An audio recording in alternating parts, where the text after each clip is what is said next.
Pirates of the Caribbean: The Curse of the Black Pearl was released in 2003, directed by Gore Verbinski. The film was based on the ride of the same name at Disney parks.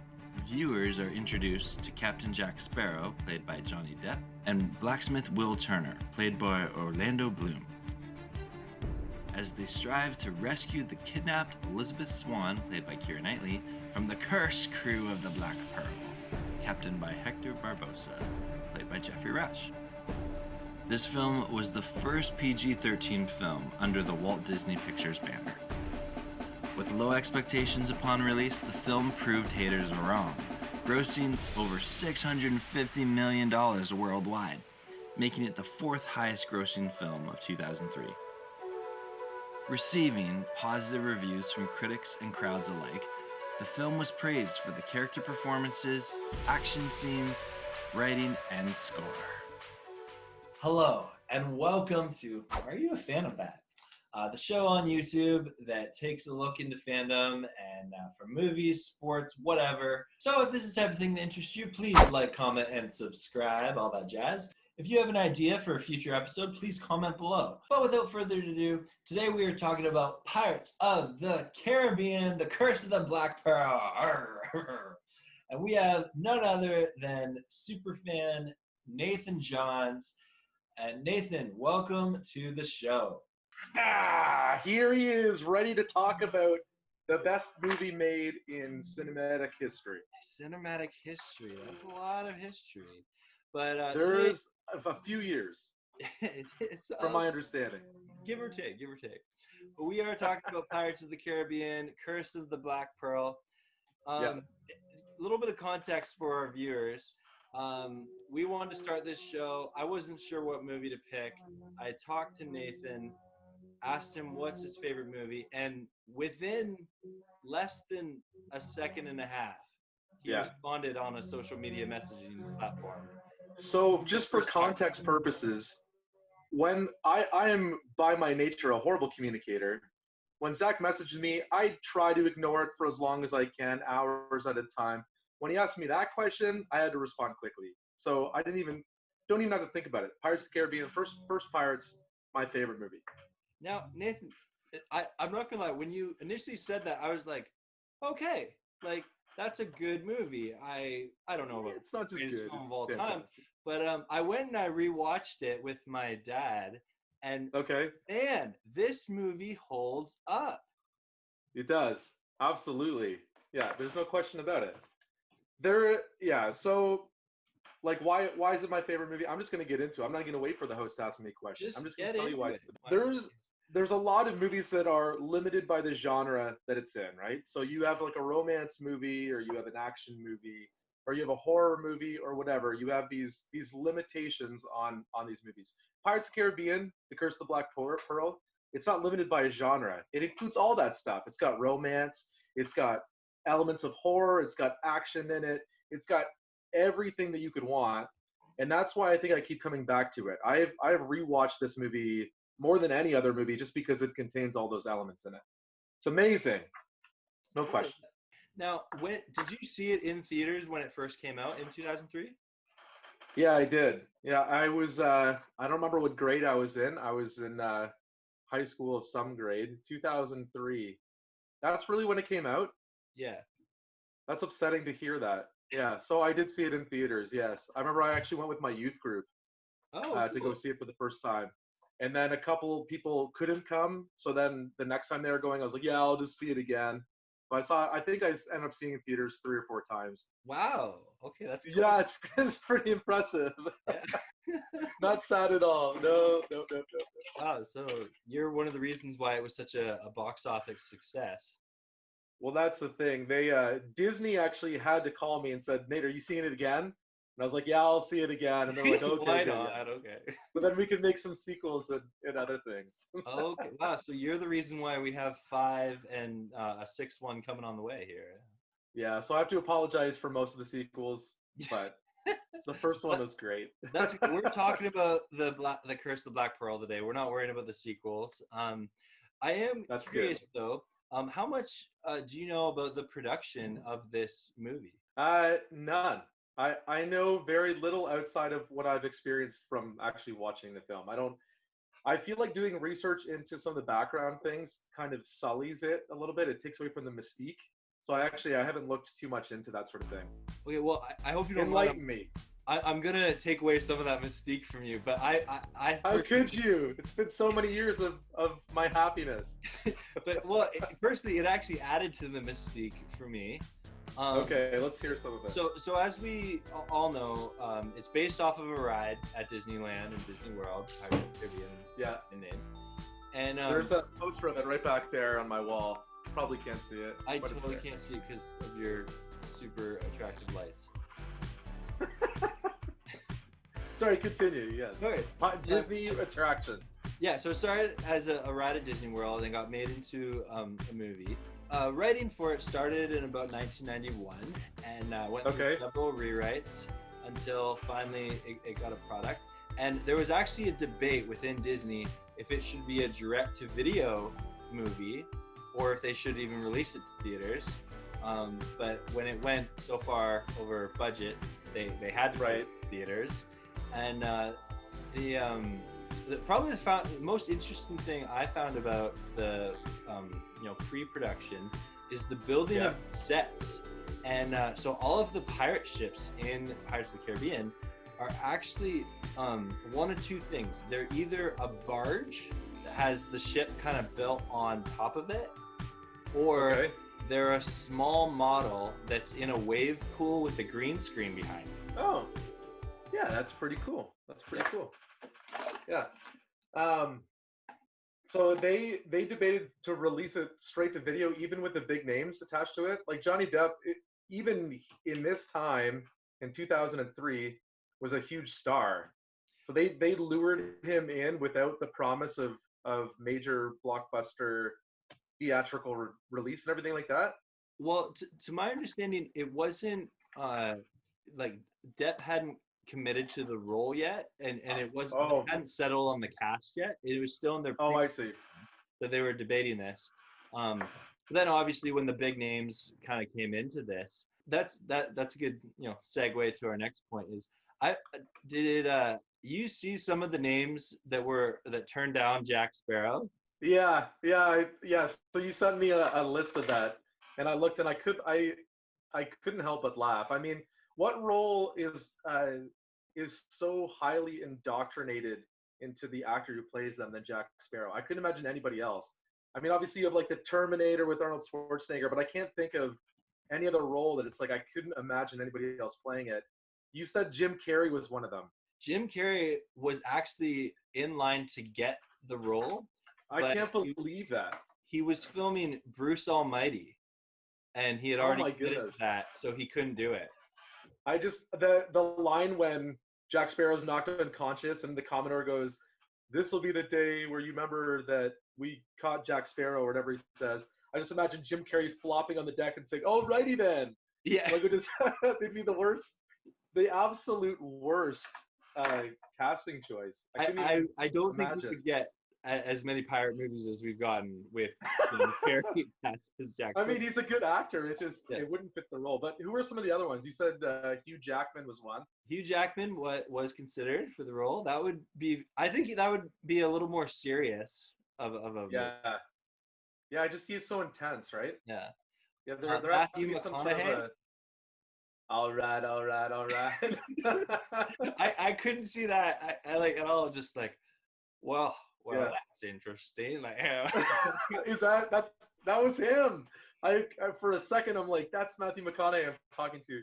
Yeah, Matthew McConaughey. That wouldn't have worked. What was another one that you put there? Oh, well, let me hear. Let me just. We had Michael Keaton. Michael Keaton. Yeah. Yeah, he's kind of a chameleon, isn't he? He's done some interesting roles. Have you seen The Birdman with him in it?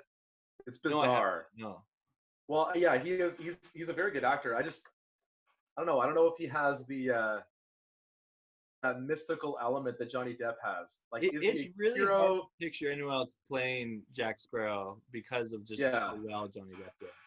Yeah, he did. He epitomizes the role. I just couldn't imagine anybody else doing it. Jim Carrey, I'd be interested just to just to go back and see, but. So let's talk about a couple scenes in the movie here. Talking about Jack Sparrow, we both love him. Love him. Is there in cinematic history a better scene that introduces a character and tells you everything you need to know about this character than when we meet Jack Sparrow and he is on a ship that is sinking? Yeah. And he just walks onto a plane. It's so good. It just the music is playing and he's sinking into the water and then he gets off in the dock. I love the exchange that he has with the guy there too. And he's like, "What's your name?" And he won't tell him his name, and then he gives him the money and he says, "Welcome to Port Royal, Mr. Smith." Was it Port Royal? Yeah, I Port Royal. My memory actually is a little hazy. I haven't watched it in a while now. But then he steals it back and it's like, oh yeah, this guy's an anti-hero for sure. well, and that even sets up, we see as Jack Sparrow meets Elizabeth and he meets Will Turner, their whole chemistry as a cast was so on point. Yeah. And you truly think throughout the whole film, like, okay, who's on whose side, but you're kind of cheering for everyone in a weird way. Right. Yeah. You never know. Well, Jack Sparrow says it himself. He's like, you can always trust a dishonest man to be dishonest. Right. So you don't actually understand his intentions, but you know that he's going to try to get his way in the end. But you're right. Yeah. You want all of them to succeed, but they're kind of countering each other a lot in the movie. Their motivations are all certainly different. What were some of the scenes that just really stuck out to you that even to this day you just randomly will be sitting at work and you just think about the Pirates of the Caribbean, Curse of the Black Pearl? So my favorite scene of the movie is when a swan goes under the Black Pearl and the moonlight reveals the crew of the Black Pearl in their true form. So they're these skeleton people, right? Yeah. And then she runs into the arms of Barbossa, who like turns her around and shows and like, the moonlight reveals how we truly are. There's a curse on us. There's a curse, he says. And then she turns around and looks at him and he's like, you best start believing in ghost stories. You're in one, right? And then he turns into a skeleton. You're in one. And it's so powerful. Like so her whole motivation was to negotiate peace with these pirates. So she negotiates a parlay, right? She gets taken to the boat, and then all of a sudden, she's on a boat with these skeletons. It's like, maybe I shouldn't have willingly came onto this boat. The scene is so well executed. Actually, watching it now, even, it just gives me chills. It was just so well executed. And Jeffrey Rush, as Barbossa, has this ultimate creepy personality. Like, even when he's watching her eat the apple, right?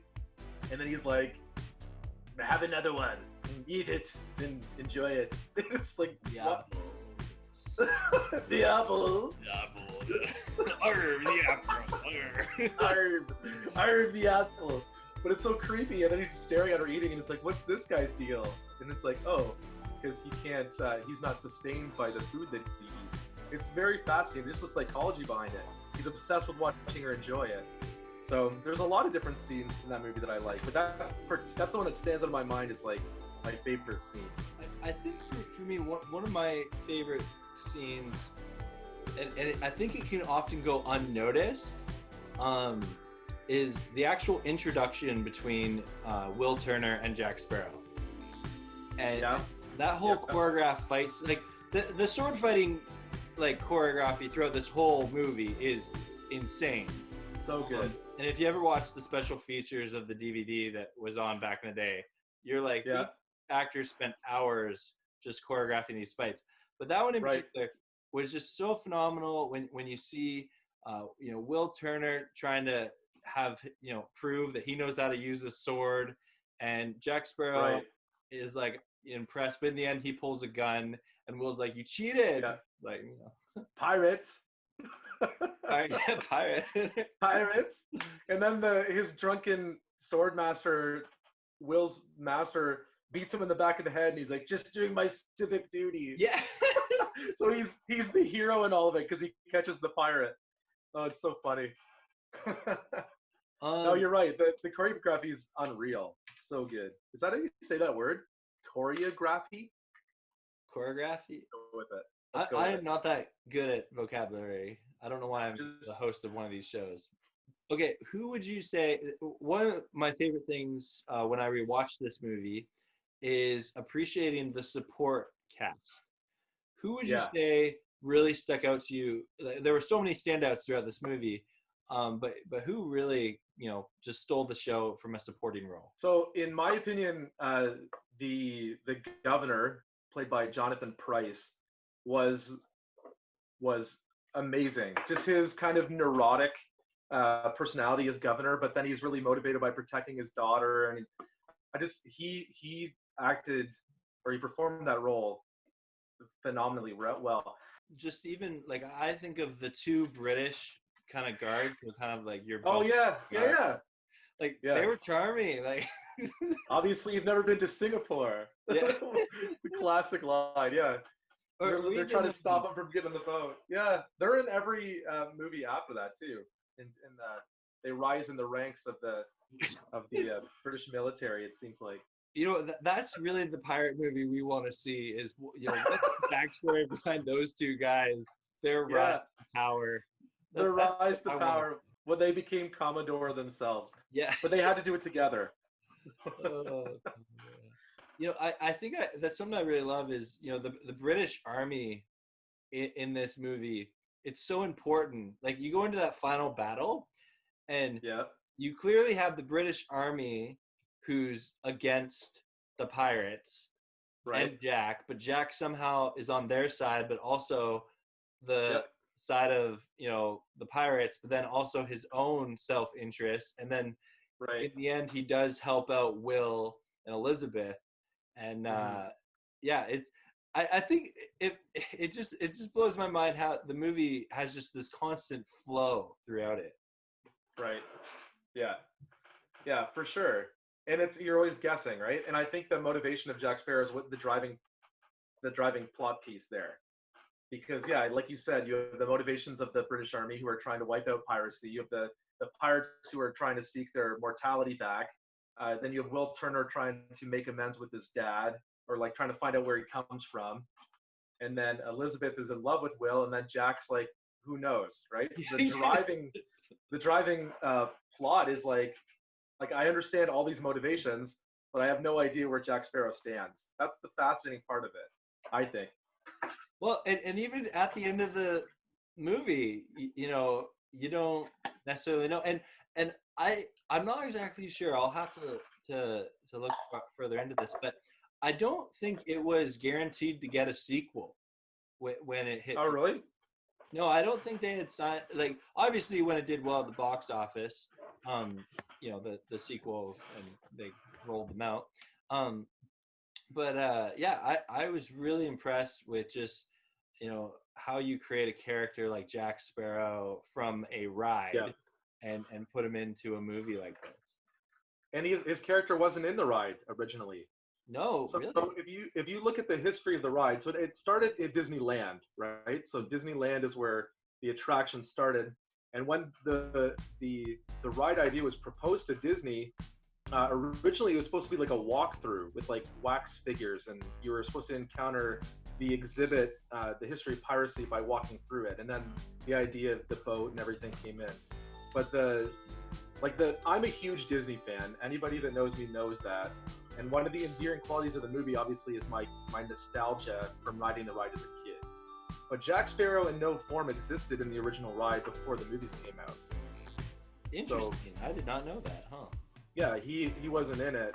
The plot pieces that are in the ride that are in the movie are very brief, and they're like just kind of fleeting references. So the jail scene where he's trying to offer the bone to the dog to give him the key, that's in the ride. But the ride itself, there wasn't really a narrative. You're just kind of going through this town under siege from pirates, and then at the end it resolved, and that was the end of the ride. The movie obviously has a narrative, and it was just it was creative, that it was invented. So it's based on the ride, but it didn't follow any kind of narration from the ride. Interesting. Well, I would love it if you could dive a little bit into, you mentioned why it's your favorite movie. But do you enjoy like you have kids of your own? Have you shown this movie to your kids? This was the first Disney movie to ever get a PG-13 rating. At what age is it appropriate to watch Pirates of the Caribbean: Curse of the Black Pearl? Oh my goodness, that's so much responsibility, because if I answer the wrong question and this goes viral and then parents are coming after me because I gave terrible advice. I will tell you that I have a 10, an 8, and a 5-year-old, and none of the three of them have watched this movie. Okay. I don't. My daughter, who's the oldest, she's 10 years old. I don't think she would be interested in it. My son Andrew would be, and he would also be interested in reenacting all of the scenes on his little brother. Is that why you haven't shown him yet? It's you know, I don't know. I would not necessarily say that it's. There obviously are some mature themes in the movie. It is exceptionally dark for a Disney movie, like you said. It was the first one rated PG-13. But I think that he would get more out of it if we watched it when he was a little bit older. Yeah. So when is the appropriate age? I know that there is because I mean all kids are different, right? But I would say, I think I will watch this movie with my children when they're a little bit older, I would think. Okay, that's fair. Was that a good answer? Thank you for sharing the wisdom that you bestowed upon our viewers. Yeah. See, now all the parents that are like showed their 3-year-olds are going to be like, this guy is a prude.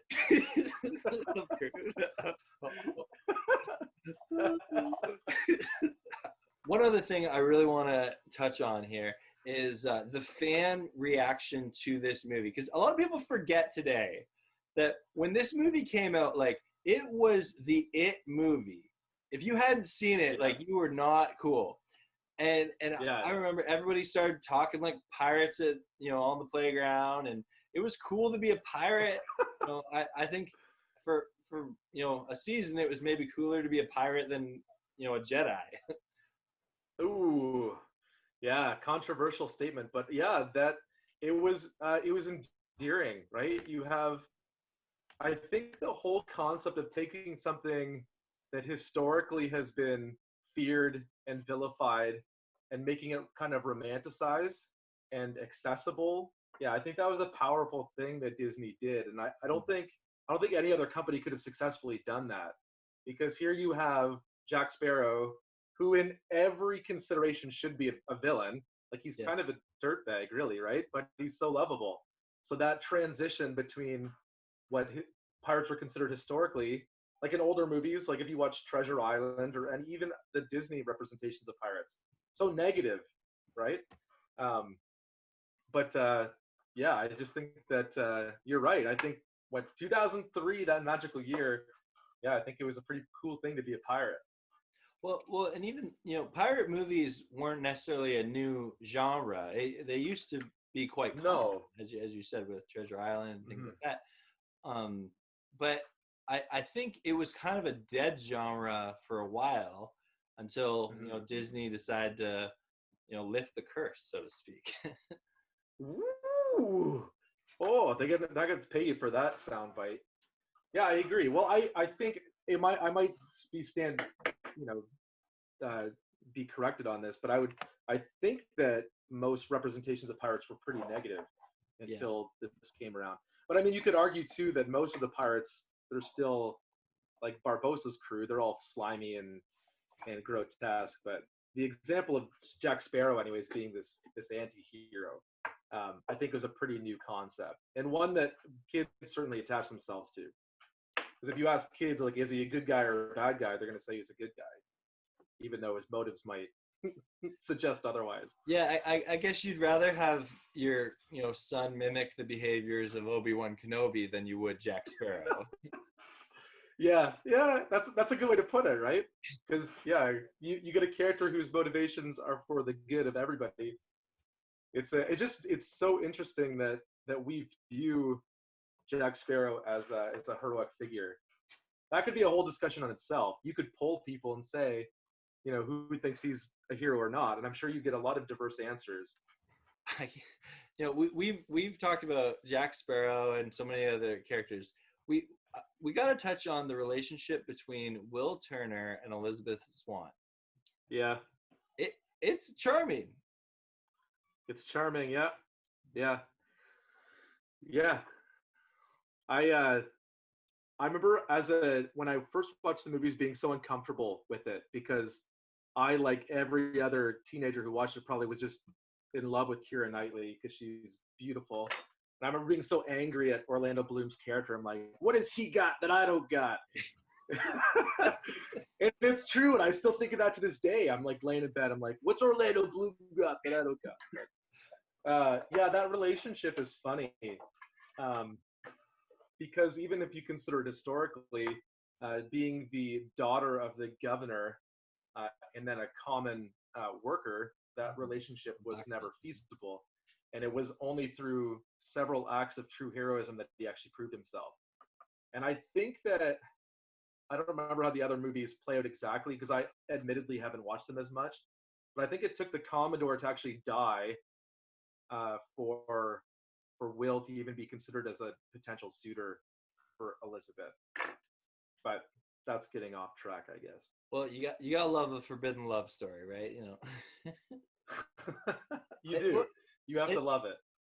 To be honest, I love the love triangle between, you know, Will and what's the Commodore guy's name again? Norrington. Yeah.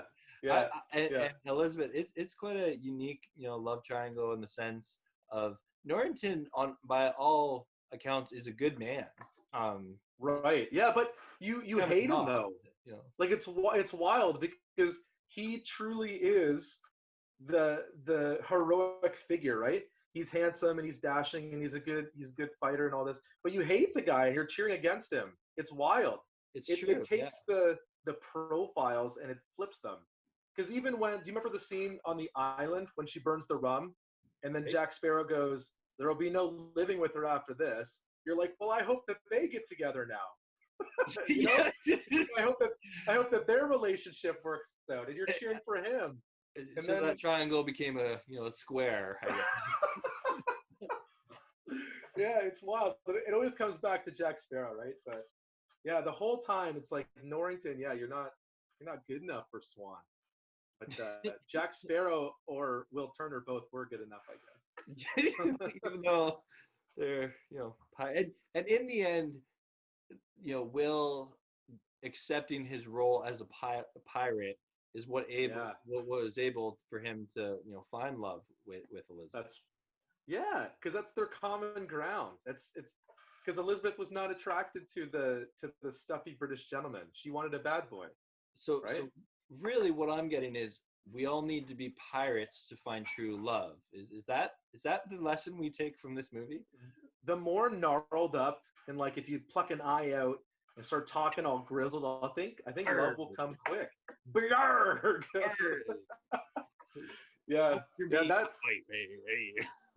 Yeah, and I think that transition that you're talking about too, when Will transitions into acceptance of being a pirate, like when he hears his dad, like when Jack Sparrow's talking about his dad, he's like, he's a filthy pirate and all these sorts of things. Will Turner's character had such a hard time accepting that at the beginning, but then he kind of realizes that's his lifeblood, right? That's his inheritance, kind of, right? Like that's who that he comes from. So he's not a common worker, he's a filthy pirate. And he embraces that role, I think. And then we cheer for him, right? It's crazy because as the audience, we're like, yes, be a pirate. Don't be like Norrington. And it's funny because in the other movies, then Norrington kind of becomes a pirate too. And you cheer for him. That's crazy. I just put it all together right now. So everyone becomes a pirate and we cheer for them. Interesting. Yeah. And the characters that don't become pirates, they die. Wow, this is quite the world that this movie brought us into here. Yeah, it's propaganda, man. That's what it is. But I love it. Oh, Nathan, thank you so much for sharing and doing this. This has been a lot of fun. Do you have any? What for anyone in the world that is watching this video on YouTube and still has not seen Pirates of the Caribbean: The Curse of the Black Pearl, What do you say to them? I gotta say, you've been living under a rock these past almost 20 years. My true advice to you is, if you are of suitable age and are not going to mimic the violence in the movie towards younger siblings perhaps, then watch it. Wise words there from Nathan Johns. That's what they always say. They call me Wise Words Johns. Wise Words Johns, yeah. Yeah, as spoken. Well, Wise Words John, thank you so much for coming on today, and we appreciate having you on the show, and look forward to having you again one day. That sounds good, buddy. Thanks for your time. Thank you so much for watching today's episode. I hope you enjoy it. If you're watching this and you want to see more of this content, please like, comment, and subscribe. And especially if you have an idea for a future episode, we want to hear from you. All right, bro friends, we'll see you next time. Thanks for watching.